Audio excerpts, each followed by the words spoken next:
sadaga ayet sadaga sannan sangder dillir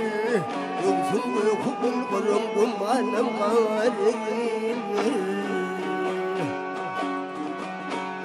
didarın mustakbin derdim eder dillir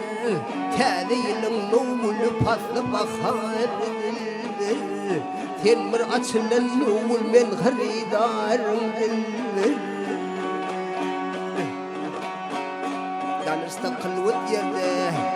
danışta kılvat yerde tellerimle acayip denek tanıdı külgün tellerimle acayip kuştum binçe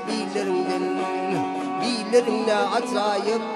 arı kimin ayrılman ballerimle acayip senin bazanı vermez bağın yengur dildir köyümde koşun eyvan salsamdan sarmın sen setmim kendide sultan kalsamdan sarmın garip kimin kaçkağın bolsamdan sarmın sen yedi yellen öğrülüp gelsemdan sarmın akçı millet kendimün misali bir dildir ah tilverey ha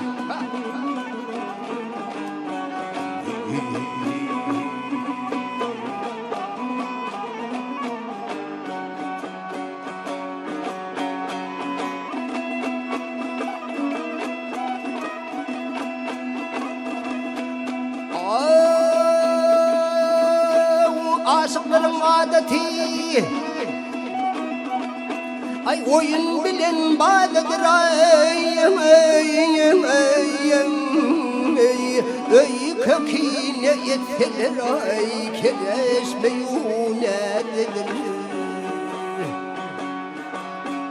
birbirinin iyiliğine ölüp gitse razıdır sesi gelse kulluğumu bilmeli o vadidir yüz övülmez yüz kişi çalkıp utar dildir Alamla adami alga sanıp atsalar berikedi meydanı belli bir muhabbet sedir gerekliğin melhemten kalıp o yan bu yan yükselir mehtacini bir yuvan mansur kimin asalar sonunda budur arzım men bunu karedir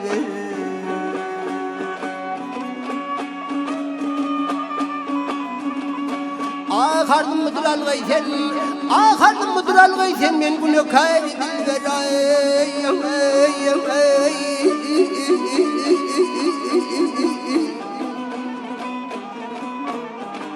Ardım şudur algaysen ardım budur algaysen men bunu karedir verey adil verey gelir